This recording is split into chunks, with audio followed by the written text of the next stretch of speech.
nous. Parce que Seigneur mon Dieu, tu as vaincu. Oui, Seigneur mon Dieu, nous t'élevons. Parce que Seigneur mon Dieu, tu as vaincu, Seigneur. Alors nous te rendons gloire, Seigneur Jésus. Car tu mérites, Seigneur mon Dieu. Qui est comme toi, Seigneur. Qui est comparable à toi, Seigneur. Mais il n'y a que toi, Seigneur mon Dieu, qui mérite, Seigneur, notre reconnaissance. Il n'y a que toi, Seigneur, qui mérite, Seigneur mon Dieu, notre louange. Il n'y a que toi, Seigneur Jésus, qui soit digne, Seigneur. C'est pourquoi, Yahweh, nous t'adorons, nous te louons, Seigneur. Parce que nous n'avons que toi, Seigneur, que nous pouvons adorer. Oui, c'est toi, éternel, qui est Dieu. C'est toi, éternel, qui est sauveur. C'est toi, éternel, qui est guéri. C'est toi, éternel, qui donne la paix. C'est toi, éternel, qui donne la vie. C'est pourquoi nous t'adorons, toi, Seigneur, oh Dieu, et toi seul. Car si ce n'est pas toi, ce n'est pas vers toi, Seigneur, à qui irions-nous, Seigneur Jésus, si ce n'est au-devant de toi, car tu as les paroles de la vie. Seigneur, si ce n'est pas au-devant de toi, vers qui irions-nous, Seigneur, oh Dieu? Oui, toi, Seigneur, oh Dieu, ton, Seigneur, le salut vient, Jésus. Seigneur, oh Dieu, à qui irions-nous, Jésus? À qui irions-nous, Seigneur? Est-ce qu'on peut acclamer pour notre Seigneur? Toi, Seigneur. Alléluia. Est-ce que tu peux acclamer pour ton Dieu? Il mérite Tu mérites louange toute et gloire, adoration. Seigneur. Alléluia. Il mérite louange. Tu mérites, Seigneur, mon Dieu, la louange, Yahweh. Tu mérites, Seigneur, mon Dieu, l'adoration. Tu mérites, Seigneur, mon Dieu, l'honneur. Qui est comme toi, Jésus. Qui est comparable à toi, Seigneur. Il n'y a que toi, Seigneur Jésus, qui soit digne de louange, Seigneur. Oui, Seigneur, il n'y a que toi, Yahweh. Reçois, Seigneur, mon Dieu, la gloire. Reçois, Seigneur, mon Dieu, la louange. Toi, notre roi. C'est lui Nous que te nous bénissons, bénissons, Seigneur. Et nous te rendons toute la gloire. Nous te bénissons, Seigneur. Et nous te rendons la louange. Qui est comme toi, Seigneur. Qui est comparable à toi. Tu es roi au-dessus des rois, Seigneur. Seigneur, au-dessus des seigneurs. Toi, le Dieu des avancements et forts. Nous te rendons gloire. Nous te bénissons, Seigneur. Et nous te rendons gloire, Yahweh. Seigneur, oh Dieu, chaque génération, Seigneur, qui est comme toi, Jésus. Oui, nous te rendons gloire. Toi, le Dieu éternel. Nous te rendons gloire, Seigneur. Toi qui es présent au milieu de nous. Toi, notre roi, Seigneur. Voici, Seigneur, mon Dieu, avec nos louanges, gloire à toi. Seigneur, mon Dieu, tu es notre Seigneur et notre Dieu, de recevoir la gloire, l'honneur, la puissance et la sagesse, Seigneur, car tu le mérites, Seigneur. Oui, qui est comme toi. Gloire à toi, Seigneur. Béni soit ton nom, Jésus. Louange à toi, Jésus, car tu en es digne. Béni soit ton Saint-Nom. Reçois, Seigneur, mon Dieu, la gloire. Reçois, Seigneur, mon Dieu, la louange, car tu le mérites. Qui est comme toi, Seigneur, qui est comparable à toi, Seigneur. Il n'y a que toi, Seigneur, mon Dieu, qui soit digne. Il n'y a que toi, Seigneur, mon Dieu, qui soit digne. Béni soit ton nom. Reçois, Seigneur, mon Dieu, la louange, car tu le mérites, Seigneur. Gloire à toi, honneur à toi, Seigneur. Béni soit ton nom. Toi, le roi ressuscité. Amen. Amen. Amen. Amen. Alléluia. Nous voulons écouter la parole de Dieu. Je vais appeler la servante de Dieu, la diaconesse Zita. Bien-aimés, si nous pouvons l'encourager. Alléluia. Alléluia. La parole de Dieu nous dit que béni soit celui qui vient au nom du Seigneur. Amen. Amen. Alléluia. Alléluia. Alléluia. Merci. Amen.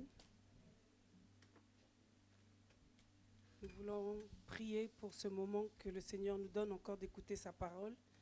Nous allons élever nos voix et prier pour que ce message que le Seigneur a prévu pour tout un chacun puisse encore se manifester et transformer nos vies. Élevons nos voix et prions au nom de Jésus. Seigneur, nous venons à toi, ô toi qui es notre Dieu. Seigneur, c'est toi qui veux nous parler ce soir.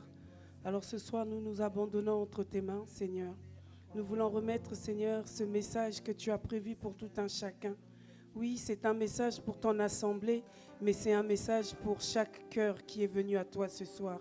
Alors ce soir, nous voulons encore nous abandonner entre tes mains et que tu puisses encore parler à un cœur, que tu puisses encore me parler, Seigneur, que tu puisses encore me ramener, Seigneur, à réaliser ce que toi tu attends de moi, Seigneur, de ce que tu attends de tout un chacun ce soir, Éternel, notre Dieu. Alors nous nous abandonnons entre tes mains, toi qui es notre Seigneur, au nom de Jésus. Alléluia. Amen. Amen. Alors que nous sommes encore debout, nous allons prendre nos Bibles pour lire la parole de Dieu. Bonsoir. Bonsoir à ceux qui nous suivent dans les réseaux sociaux.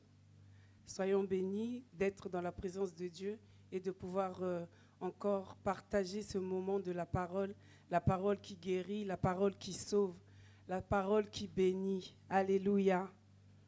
Alors, on va lire la parole de Dieu dans Matthieu, le chapitre 7, le verset 12. C'est le passage que nous avons reçu dimanche. Et ensuite, nous allons lire Romains 15, le verset 7. Amen. Est-ce que tout le monde a sa Bible ouverte? Amen. Alors, je vais lire la parole de Dieu. Matthieu 7, le verset 12. Faites pour les autres tout ce que vous voudriez qu'ils fassent pour vous, car c'est là tout l'enseignement de la loi et des prophètes. Amen. Et nous allons lire aussi Romains. Je vais lire Romains dans la version Parole vivante et dans la version Darby. La version Parole vivante de Romains 15, le verset 7 nous dit « Accueillez-vous donc affectueusement les uns les autres, tout comme le Christ vous a accueillis.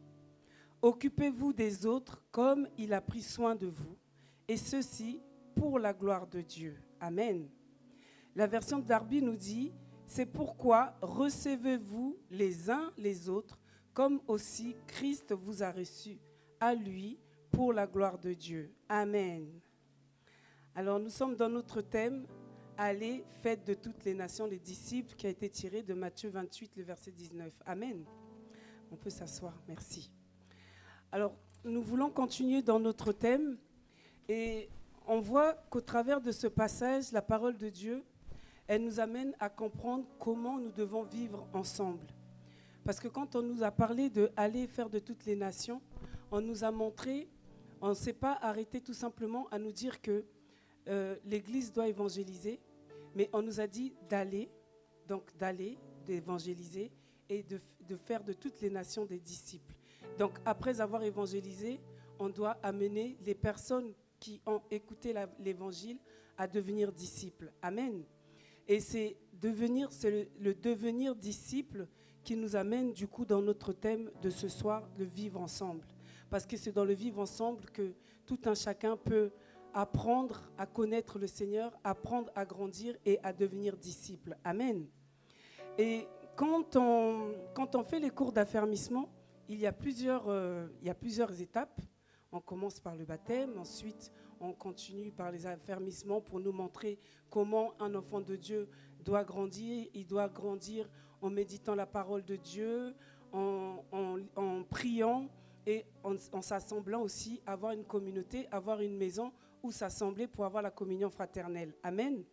Et à partir de là, on nous montre aussi le vivre ensemble. Et quand on regarde, on nous parle, c'est la quatrième étape pour ceux qui viennent à Christ et pour ceux qui sont aussi en Christ, à savoir comment vivre ensemble. Amen.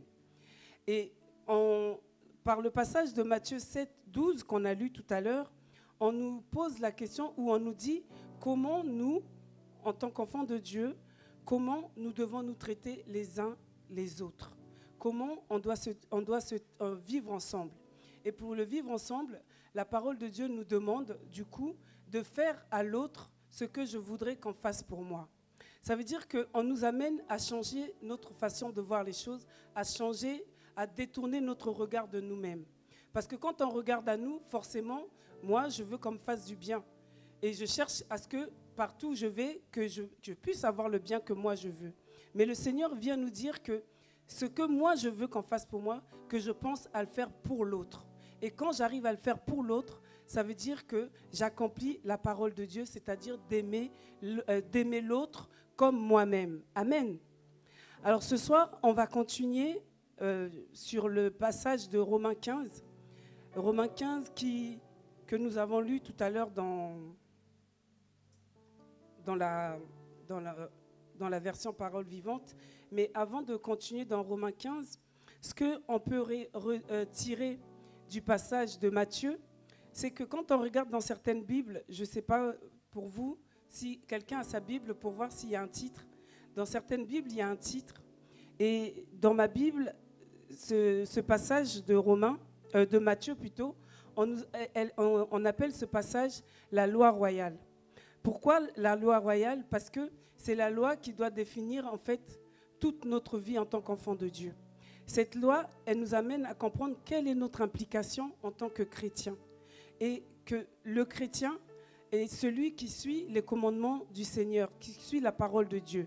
Et quand il suit la parole de Dieu, c'est pour marcher et suivre ce que le Seigneur Jésus-Christ a fait. Amen. Et pour que, à notre tour, nous aussi, nous puissions amener d'autres à suivre Jésus. Et c'est là la deuxième partie de l'évangélisation, comme je le disais tout à l'heure, c'est d'aller, de faire des disciples, d'aller et ensuite de faire des disciples. Un disciple, c'est celui qui va rester attaché au Seigneur, c'est celui qui va rester attaché à faire la volonté de Dieu et forcément aussi à servir le Seigneur. Amen. Et pour ça, on nous amène du coup, quand on regarde la première église dans Actes des Apôtres, on a vu que après avoir reçu le Saint-Esprit, après que le Saint-Esprit ait envoyé tous ces croyants à croire à la parole de Dieu, on nous dit qu'ils se mettaient ensemble. Et le fait d'être ensemble, de faire cette communauté, on a appelé cette communauté des chrétiens. Et les chrétiens, et quand on a appelé cette communauté des chrétiens, elle est devenue, on nous dit, l'église primitive, donc la première église. Amen. Et cette première église, elle vivait ensemble. Ils partageaient tout, on nous dit qu'ils partageaient tout, ils vivaient ensemble et ils grandissaient, ils étaient assidus dans la parole de Dieu. Et c'est ce qui est le but de l'église, c'est de pouvoir faire grandir tout un chacun à connaître la parole de Dieu et à suivre Jésus. Amen. Et c'est ça que le Seigneur nous demande aujourd'hui à chacun de nous, de pouvoir non seulement amener les gens vers Christ, mais de pouvoir aussi les garder dans la présence, les garder à servir le Seigneur. Amen. Et c'est là que nous allons voir maintenant le passage de Romains, le chapitre 15, le verset 7. Comme je l'ai lu tout à l'heure, je vais le relire. À partir de ce passage-là, dans les deux versions, on nous montre comment nous devons nous accueillir, comment en fait nous devons être pour vivre ensemble pour notre édification. Parce qu'on nous dit que tout ce que nous faisons à l'église, c'est pour l'édification de l'église, c'est pour que l'église grandisse, c'est pour que tout un chacun soit édifié, enraciné. Amen. Alors, on va voir donc de quelle manière doit-on vivre ensemble. Et en deuxième temps, on va voir un exemple de comment on peut accueillir, comment on doit accueillir. Amen. Alors, je vais relire Romains 15. Romains 15, je relis donc la version parole vivante. Elle nous dit « Accueillez-vous donc affectueusement les uns les autres, tout comme le Christ vous a accueillis. Occupez-vous des autres comme il a pris soin de vous, et ceci pour la gloire de Dieu. » La version Darby, elle nous dit « C'est pourquoi recevez-vous les uns les autres, comme aussi Christ vous a reçus, à lui, pour la gloire de Dieu. » Donc, avant qu'on arrive à ce verset, j'aimerais qu'on comprenne pourquoi l'apôtre Paul va dire cela aux Romains. Et pour ça, on pourrait commencer au chapitre 12. Pourquoi le chapitre 12 ? Parce que quand on regarde le chapitre 12,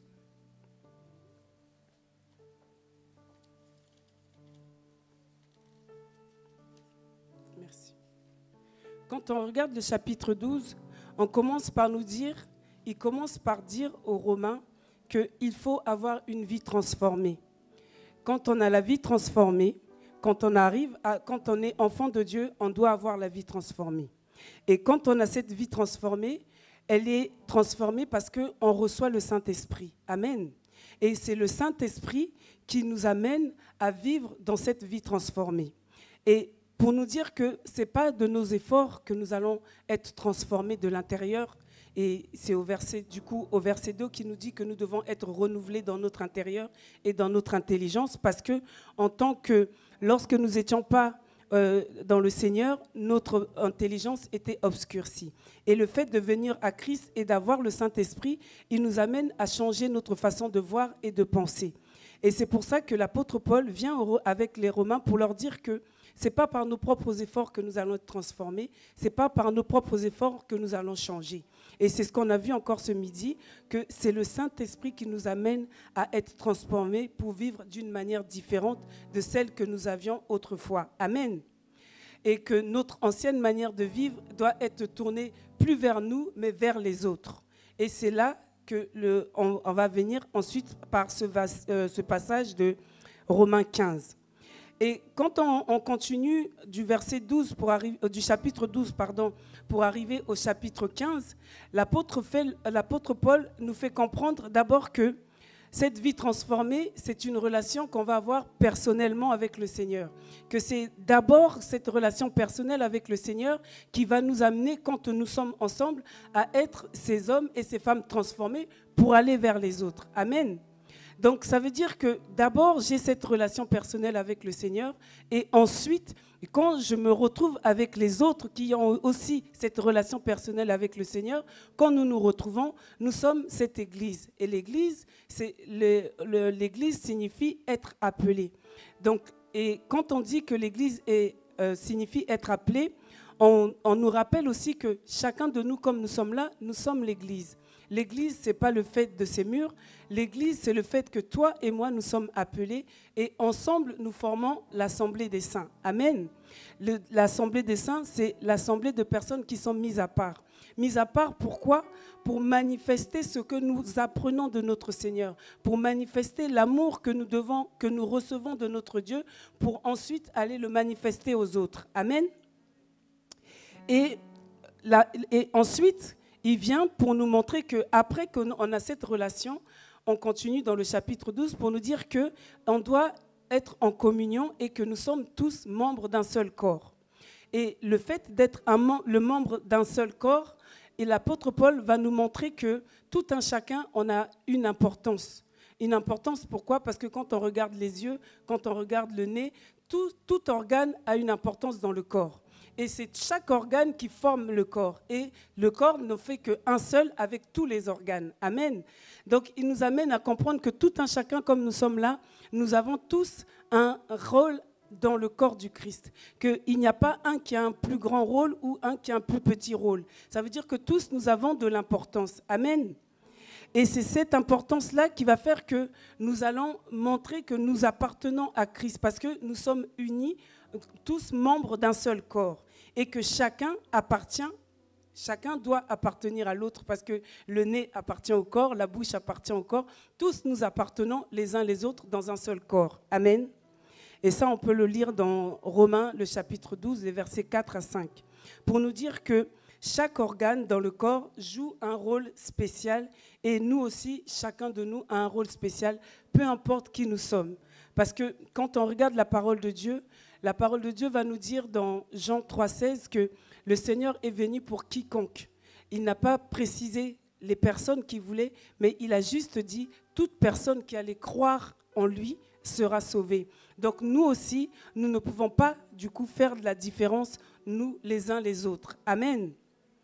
Et pour nous dire aussi que chacun de nous a sa part dans l'œuvre de Dieu et que chacun de nous a de la valeur et compte dans l'œuvre de Dieu. Et c'est là que, du coup, quand on continue, on arrive au chapitre 15 et c'est là qu'on nous demande, je vais relire, de nous accueillir. On nous dit, accueillez-vous donc affectueusement les uns les autres, tout comme le Christ vous a accueillis. Occupez-vous des autres comme il a pris soin de vous, et ceci pour la gloire de Dieu. Et quand on regarde pourquoi l'apôtre Paul va dire ça, c'est qu'on doit comprendre que l'église romaine, c'était une église où il y avait des juifs, il y avait des non-juifs, il y avait des esclaves, il il y avait des hommes libres, il y avait toutes sortes de personnes dans cette église, comme nous aujourd'hui. Il y a plusieurs personnes, toutes nationalités, personnes qui viennent de tout horizon, je peux dire, et des personnes qui n'ont pas forcément le même statut social. Il y en a qui travaillent, il y en a qui ne travaillent pas, il y en a qui ont fait des études. Donc, on est tous différents, comme cette église de Rome. Et cette église de Rome, donc toutes ces personnalités différentes faisaient que, on peut imaginer combien ça pouvait être entre de vivre avec, de se retrouver entre des hommes riches, pauvres, esclaves, libres, et des juifs et des non-juifs. Ça faisait qu'il y avait beaucoup de catégories de personnes et du coup beaucoup de cultures, si je peux dire ça comme ça. Et le Seigneur nous amène du coup à nous dire que toute personne, autant qu'ils étaient dans cette église, autant comme nous sommes aujourd'hui, nous devons vivre ensemble. Amen. Vivre ensemble pour que nous puissions aller vers les autres et leur dire que malgré nos différences, Christ nous a réunis et que vous aussi, vous pouvez faire partie de cette famille de Christ, que vous aussi, vous pouvez être des disciples de Christ. Amen. Amen. Et c'est pour ça qu'on est parti avec le passage de Matthieu qui nous demandait de traiter les autres comme on voudrait qu'on nous traite soi-même. Et pour qu'on puisse comprendre qu'on doit pouvoir s'accepter mutuellement malgré nos différences. Et c'est là qu'on voit qu'il y a une manière, et il y a une manière d'accueillir, il y a une manière de pouvoir vivre ensemble. Et le vivre ensemble commence par l'accueil. L'accueil, quand on regarde, on nous dit « accueillez-vous affectueusement les uns les autres ». Donc ça veut dire que ensemble, quand on veut vivre ensemble, on doit avoir cette manière affectueuse de vivre ensemble.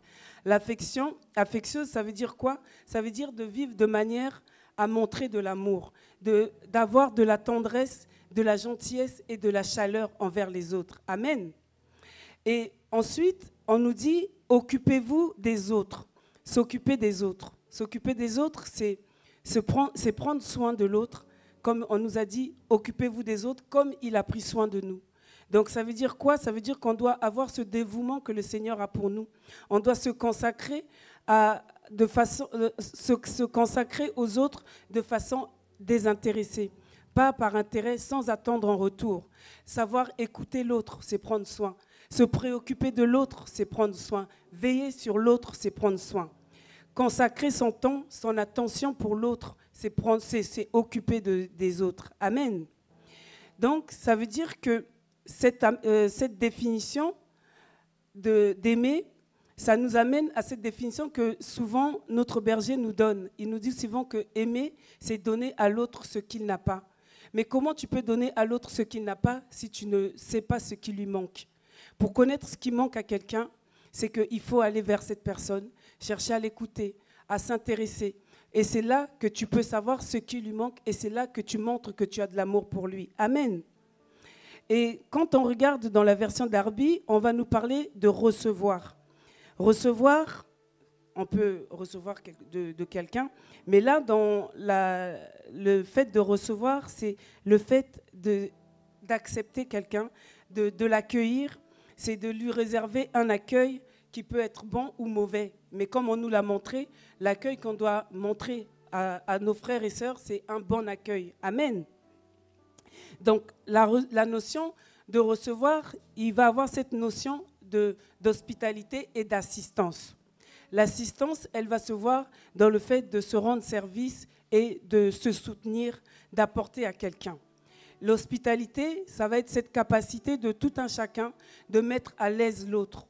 Comme la sœur Exocel a dit, c'est lorsque accueillir quelqu'un, c'est quand je reçois cette personne, quand elle arrive chez cette personne, elle se sent bien accueillie. C'est ça l'hospitalité, c'est de pouvoir mettre à l'aise une personne qui est étrangère et c'est pouvoir aussi mettre à l'aise une personne qui est avec nous. Parce qu'on peut s'occuper des autres qui viennent, étrangères, mais si on délaisse celles qui sont là, ce n'est pas l'accueil. Le Seigneur veut qu'on soit hospitalier avec tout le monde. Amen. Et ça, il nous le montre dans le passage de Matthieu quand il nous dit, c'est quand j'ai eu faim et que vous m'avez donné à manger. c'est que le Seigneur, il dit que quand vous l'avez fait au plus petit, c'est à moi que vous l'avez fait. Ça veut dire qu'il veut montrer par là que tout un chacun, comme nous sommes là, nous avons de l'importance et que quand nous faisons quelque chose de bien à quelqu'un, à mon frère ou à ma sœur, c'est que nous manifestons Christ en nous et nous le faisons aussi pour Christ. Amen. Donc, et du coup, ça nous amène à notre deuxième point pour comprendre que, avant que je dise notre deuxième point, qu'on comprenne que accueillir, c'est vraiment prendre le temps avec tout un chacun, de le connaître, de le comprendre, pour manifester l'amour, manifester la tendresse, la gentillesse. Et c'est là que cette personne peut se sentir à l'aise et peut sentir qu'il appartient à un groupe ou à une communauté. Et il y a, je ne sais plus dans quel livre des épîtres de l'apôtre Paul, il va dire qu'il ne faut pas qu'il y ait parmi vous des sectes. Et quand on parle de sectes, souvent on pense aux sectes qu'on nous dit dans le monde, mais les sectes, c'est des groupes. Et si dans l'Église, il y a des groupes, ça veut dire qu'il n'y a pas l'harmonie. Si dans l'Église, il y a des petits groupes, ça veut dire que nous ne sommes pas une famille. Une famille, il ne peut pas avoir un groupe dans une famille. Une famille, c'est un seul groupe. Et c'est ce que le Seigneur veut pour tout un chacun. Amen.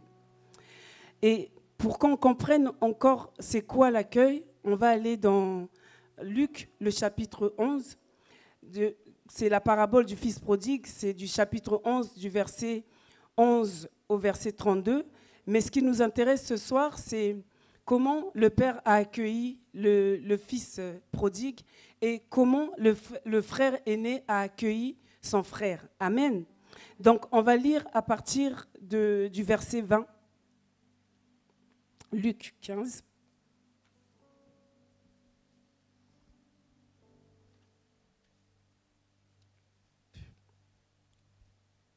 Amen. Est-ce qu'on peut se mettre debout pour lire la parole de Dieu? Donc Luc, le chapitre 15, le verset 20 au verset 24. Et ensuite, on verra pour le frère à partir du verset 25. Amen. Il se met donc en route pour se rendre chez son père. Comme il se trouve encore à une bonne distance de la maison, son père l'aperçoit, il est pris d'une profonde pitié pour lui.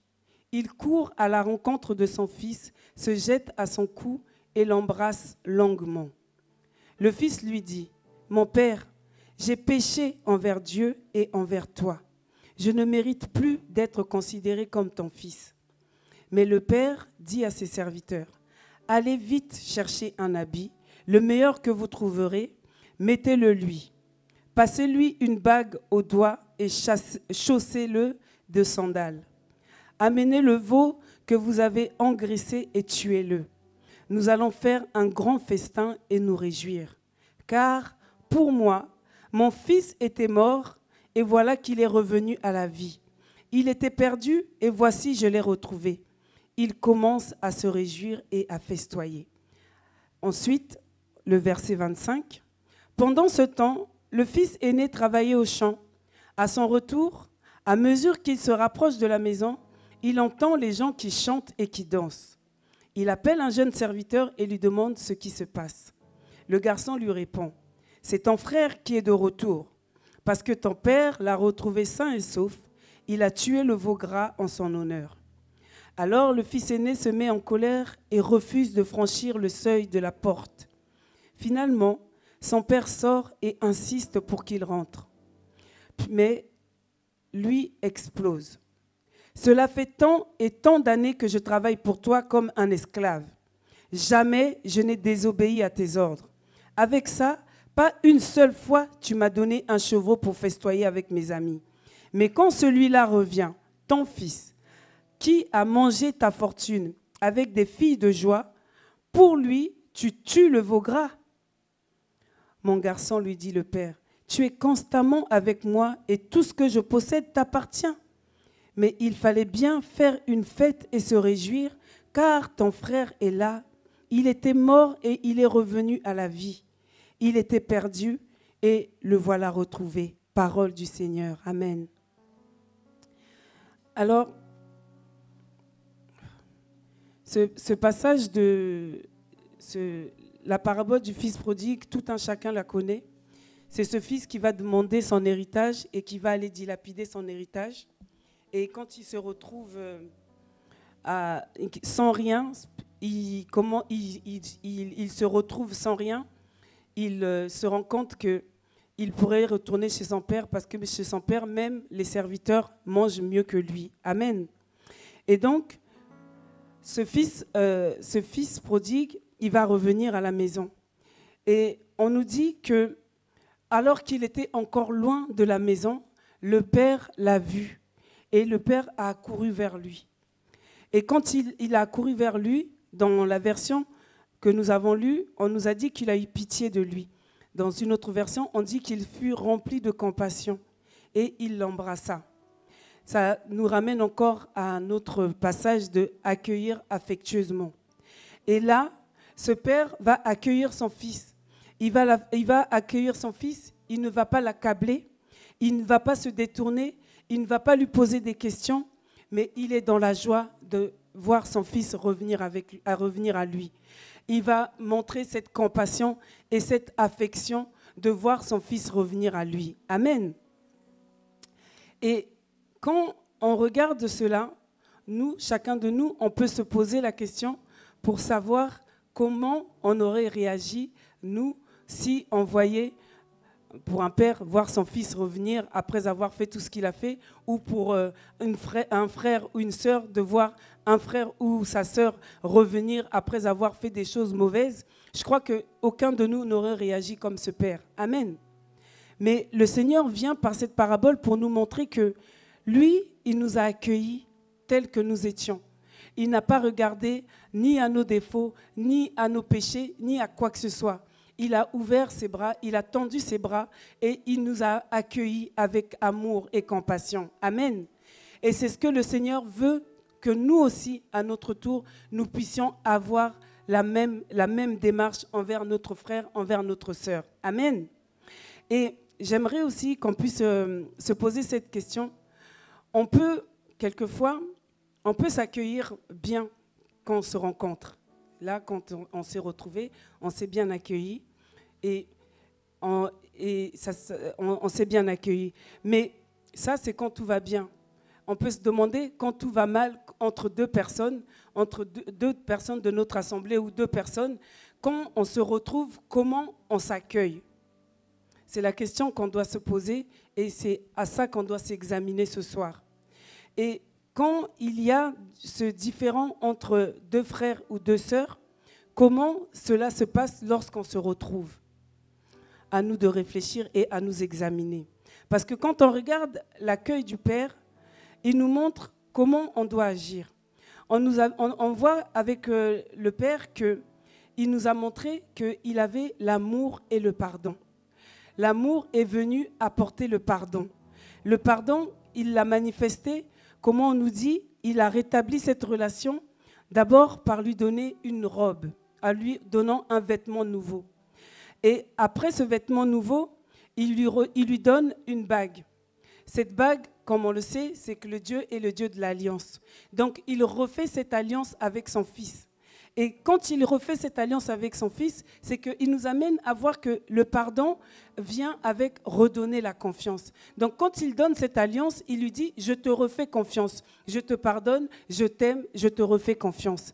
Et c'est ce que le Seigneur veut que nous puissions manifester les uns envers les autres. Amen. Alors, du coup, on va voir la deuxième partie, c'est le fils aîné.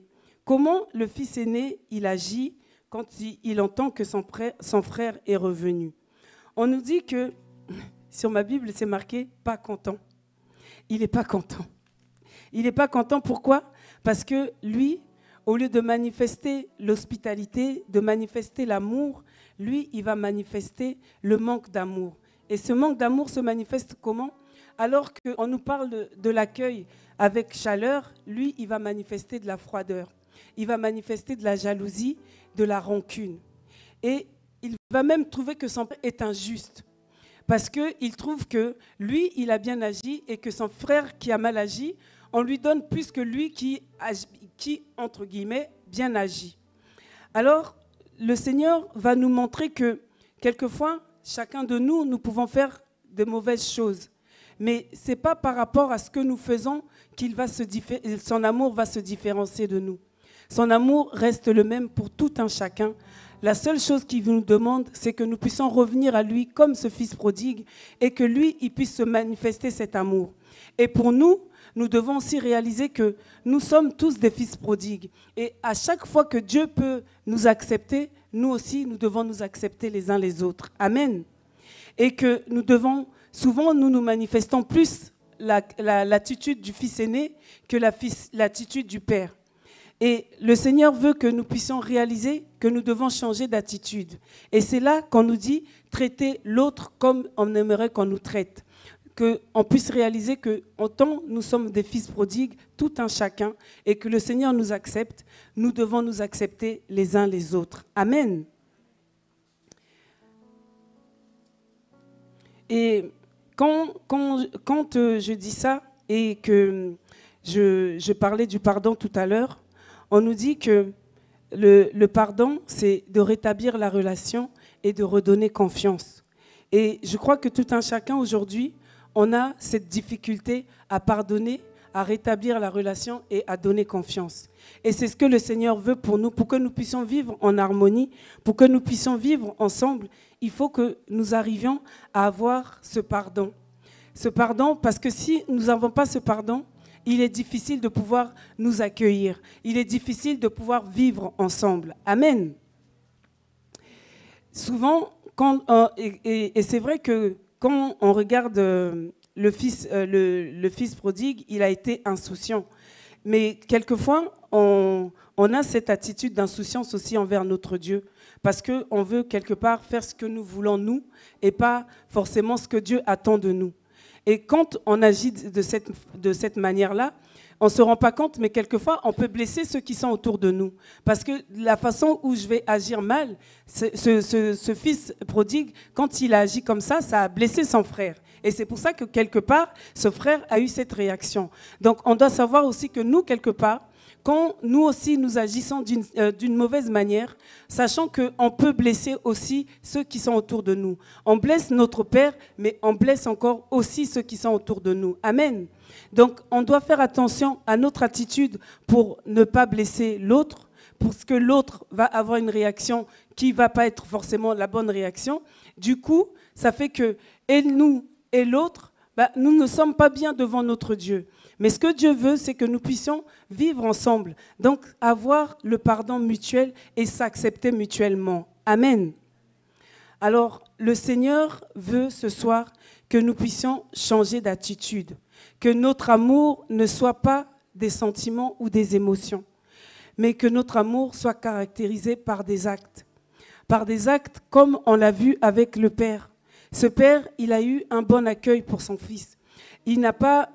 Ça ne s'est pas arrêté à un bon accueil, mais ça a continué à manifester cette joie, à lui montrer que voilà, je ne m'arrête pas à ce que tu es, mais je veux te faire ce que moi je veux que tu sois. Donc nous aussi, on ne doit pas s'arrêter à ce que quelquefois nos caractères ou nos attitudes sont, mais nous devons nous voir comme le Seigneur nous voit chacun de nous. Amen. Si, comme le pasteur a souvent l'habitude de le dire, si j'ai Jésus, c'est que toi tu as Jésus. Quand je te regarde, sœur Fleurette, je dois voir Jésus. Et si je ne m'arrête qu'à tes défauts ou je m'arrête à ton caractère, c'est que je ne réponds pas à la loi qui nous a été donnée dans Matthieu 7, 12. Ça veut dire que je ne suis pas encore arrivé à comprendre ce que le Seigneur attend de moi. Amen.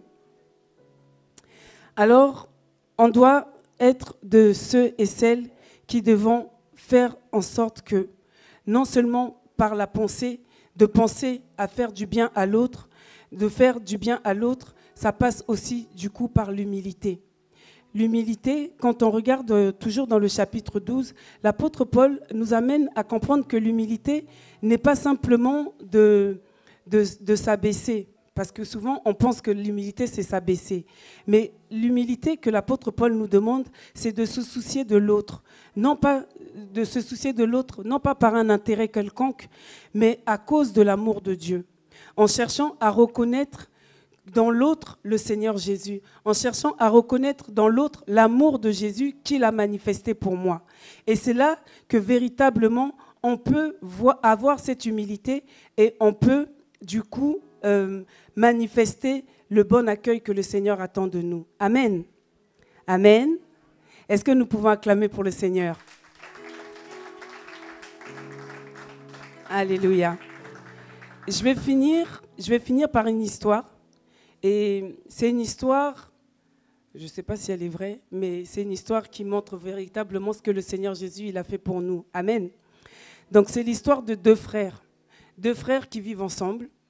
Et à un moment dans leur vie, ils se séparent, chacun part de son côté. C'est des frères jumeaux. Je précise parce que sinon vous n'allez pas comprendre pourquoi. C'est deux frères jumeaux qui se ressemblent. Donc chacun part de son côté.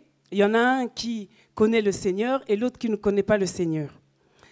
Et un jour, l'autre frère qui ne connaît pas le Seigneur, il vit sa vie un peu comme le fils prodigue, il boit, il fait tout ce qu'il veut.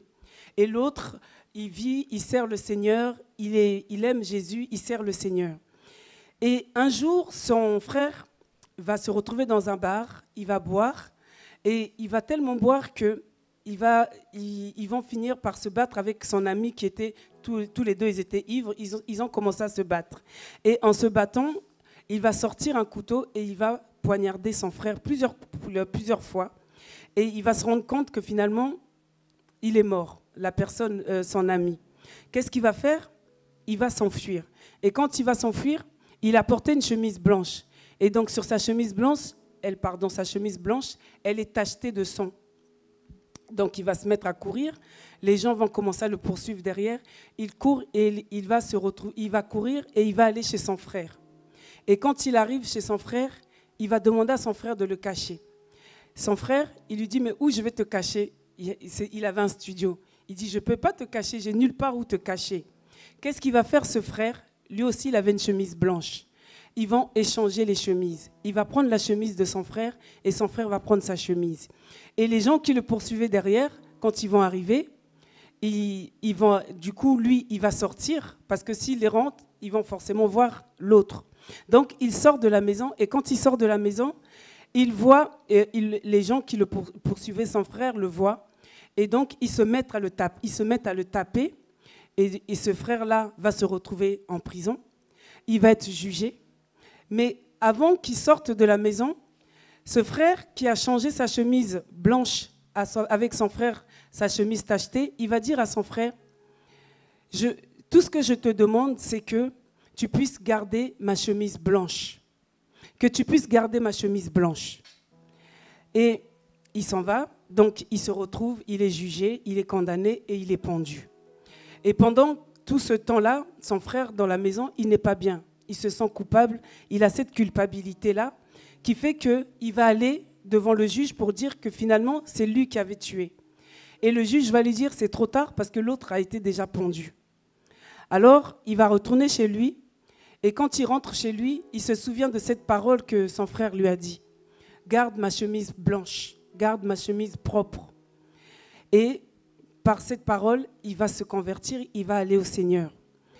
Pourquoi cette histoire ? Je crois que tout le monde a compris. Le Seigneur Jésus l'a fait pour tout un chacun de nous. Il a pris nos péchés. Il est mort pour nos péchés. Il a été frappé, flagellé. Il a reçu toute la honte et toutes les insultes, tout ce que personne n'aurait pu accepter de le faire pour l'autre. Et le Seigneur nous demande ce soir à tout un chacun que nous aussi, nous puissions garder notre chemise blanche.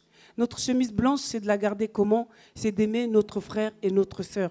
Notre chemise blanche, c'est de la garder propre comment? En cherchant à ce que l'autre, en chacun de nous, on puisse voir le Seigneur Jésus. En chacun de nous, qu'on puisse reconnaître véritablement qu'il nous a donné cette chemise blanche pour que nous soyons des enfants de Dieu et que nous manifestons cette appartenance à notre Dieu. Amen. Alors, pour nous aujourd'hui, quand on nous dit « allez faire de toutes les nations des disciples », on comprend que le vivre ensemble, ce n'est pas facile. Mais que le Seigneur nous a rappelé, comme je l'ai dit au début, que c'est le Saint-Esprit qui nous amène à vivre chaque jour, c'est de chercher à vivre le vivre ensemble comme le Seigneur nous le demande. Parce que la parole de Dieu nous dit que nous avons une dette. Et cette dette, nous ne pourrons jamais la rembourser.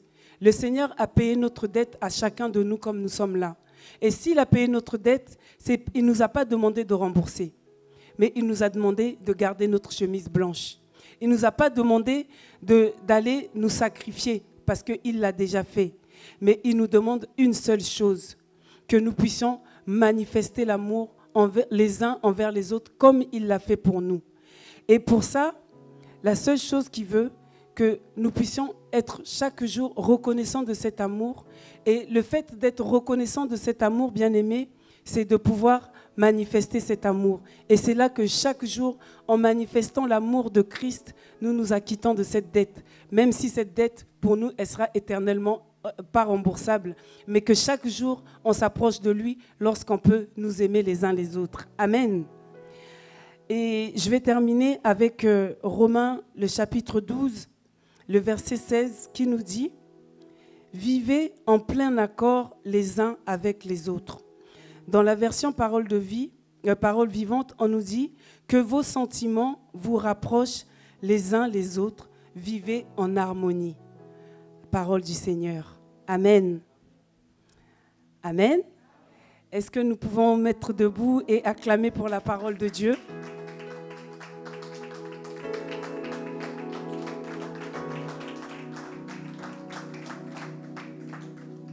Amen. Nous allons prier et je crois que tout un chacun a compris ce que le Seigneur attend de nous. Quand on regarde notre vie n'a pas de valeur si ce n'est la valeur de la vie du Seigneur Jésus dans chacun de nous. Alors ce soir, nous aussi, nous voulons dire au Seigneur que quelquefois, on a minimisé l'autre.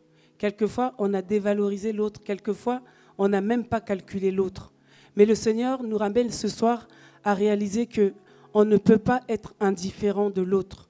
Quand on est indifférent de l'autre, ça veut dire que tout simplement, on n'est pas dans la loi royale qui nous dit de nous aimer et d'aimer les uns, de nous aimer les uns les autres, d'aimer Dieu et d'aimer les uns, de nous aimer les uns les autres. Alors ce soir, on va prier, chacun de nous va prier et s'examiner pour voir ce thème qu'on a depuis quelques semaines, de nous rappeler où nous sommes tombés. Parce que quand on nous dit de revenir au premier amour, c'est que quelque part, il y a un moment, chacun de nous, on est tombé quelque part. Peut-être dans la jalousie, peut-être dans les rancunes, peut-être dans l'indifférence, peut-être dans les rivalités. Peu importe, chacun de nous sait où il peut être tombé. Mais le Seigneur nous demande ce soir de nous examiner, de revenir à lui comme ce fils prodigue pour lui dire que tous nous sommes indignes, mais il nous a aimés tous, chacun de nous, tels que nous sommes. Alors nous aussi, nous voulons revenir à lui et que nous apprenions, que le Saint-Esprit nous apprenne véritablement à nous aimer les uns les autres et à avoir ce bon accueil qu'il attend de tout un chacun. Élevons nos voix et prions au nom de Jésus. Seigneur, nous venons à toi, ô Dieu de gloire. Seigneur, tu veux que nous puissions nous examiner parce que tu sais combien nous pouvons être dans l'indifférence, combien nous pouvons être dans la jalousie, combien on peut être dans les rancunes, combien on peut être dans telle et telle attitude les uns envers les autres. Mais ce que toi tu veux, Seigneur Jésus, c'est que nous puissions vivre en harmonie, que nous puissions vivre ensemble, que nous puissions nous retrouver et lorsque nous nous retrouvons, que nous puissions manifester véritablement que nous sommes cette assemblée de saints, que toi tu es celui qui nous a rendus saints, que nous puissions véritablement rester saints. Mais Seigneur, tu sais combien, Seigneur, nous sommes loin d'être ces saints que toi tu as appelés, que nous sommes loin de manifester, Seigneur Jésus, que nous sommes mis à part à cause du sang que tu as versé, à cause de ton amour pour tout un chacun.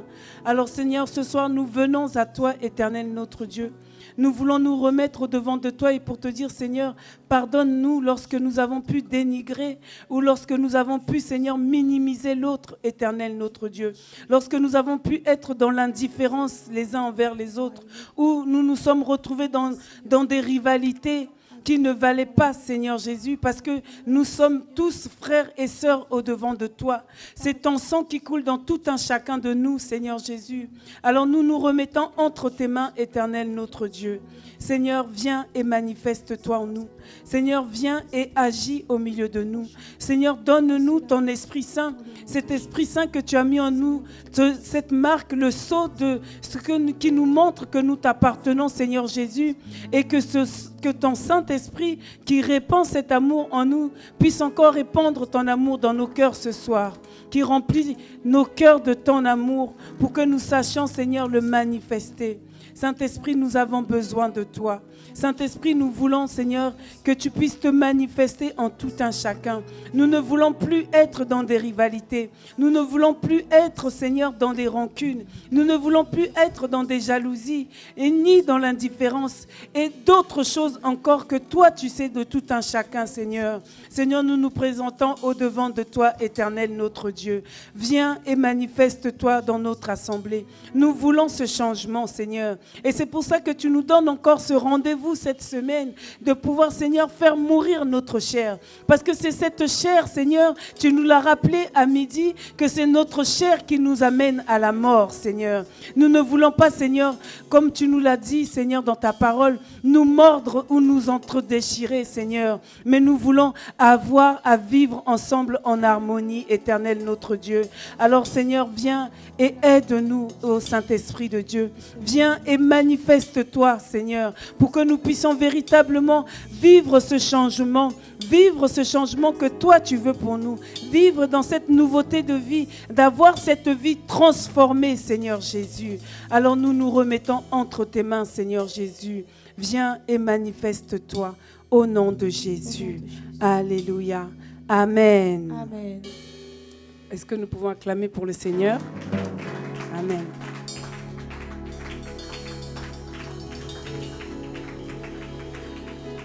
Alléluia. Amen. Est-ce que quelqu'un est dans la joie? Amen. Alors nous allons louer le Seigneur et nous allons apporter dans la maison du Seigneur en louant notre Dieu pour lui dire encore merci pour cette journée, merci pour ce moment que nous avons passé, pour sa parole, pour ce qu'il nous a donné ce soir, qui nous a encore fortifiés, qui nous a encouragés. Amen. Amen. Alléluia. Nous te louons, tu es Dieu. Qui d'autre pouvons-nous louer si ce n'est pas toi?